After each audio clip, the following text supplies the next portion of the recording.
Oubliez la décence. Tandis que les autorités craignent toujours des centaines, voire des milliers de morts après le passage du cyclone Chido à Mayotte, Bruno Retailleau, ministre démissionnaire de l'Intérieur, veut déjà penser au jour d'après. Sa priorité, traiter la question migratoire. Avec un coupable, les immigrés comoriens. Il y a une forme, le mot est sans doute trop fort, de guerre hybride, si j'ose dire, en poussant des populations vers Mayotte pour susciter une sorte d'occupation clandestine. Donc il faudrait être beaucoup plus dur de ce point de vue-là. Deuxième chose, il faudra aussi envisager des nouveaux moyens de lutte, notamment en utilisant un certain nombre d'outils modernes, de drones, etc., pour prévenir l'arrivée des kwassa-kwassa.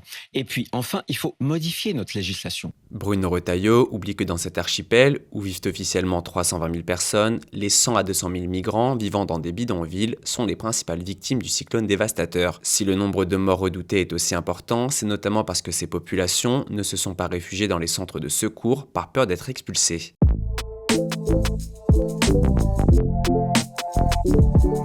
Nicolas Sarkozy définitivement condamné. La Cour de cassation a rendu ce mercredi sa décision concernant l'ancien chef de l'État dans l'affaire dite des écoutes. Sa peine de prison à 3 ans dont un ferme sous bracelet est donc définitive. C'est une sanction sans précédent pour un ancien président de la République. Nicolas Sarkozy a été reconnu coupable d'avoir mis en place un pacte de corruption avec un ancien magistrat, Gilbert Azibert. Le magistrat devait donner à l'avocat de Nicolas Sarkozy, Thierry Herzog, des informations sur la procédure Bettencourt dans laquelle l'ancien président était cité. En échange, Sarkozy avait promis d'aider Gilbert Azibert dans l'obtention d'un poste à Monaco. L'ex-chef de l'État avait déjà été condamné en première instance, puis en appel en mai 2023. Il saisira dans les semaines à venir la Cour européenne des droits de l'homme, comme l'a indiqué son avocat. Reste à savoir quand lui sera installé son bracelet électronique. Il pourrait le porter dès janvier, lors du procès des soupçons de financement libyen de sa campagne présidentielle de 2007. Mais âgé de 70 ans fin janvier, il sera en âge de demander une libération conditionnelle, c'est-à-dire d'être exempté de bracelet.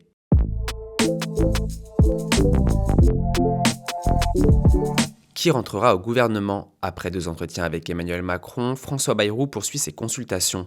Il reçoit aujourd'hui Nathalie Delattre du Parti radical et Éric Ciotti. L'extrême droite brandit déjà la menace de la censure et Bruno Retailleau met la pression sur le nouveau Premier ministre en indiquant que les conditions ne sont pas réunies pour une entrée de LR au gouvernement. Sa ligne rouge, le maintien de sa loi immigration. Je ne pourrai rester au gouvernement que si je suis en mesure de mener la politique que veulent la majorité des Français, c'est-à-dire de restaurer l'autorité, la fermeté, l'ordre public, aussi bien dans la rue qu'à nos frontières. Du côté des socialistes, François Hollande a lui expliqué que son parti ne participerait pas au gouvernement, mais attend des concessions pour ne pas censurer. Il faut donc qu'il y ait des gestes qui soient faits, des garanties qui soient données. Quelle garantie?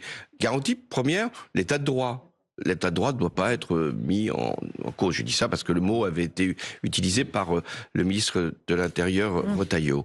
Il faut qu'il y ait des garanties sur la justice fiscale, qui est quand même un principe essentiel.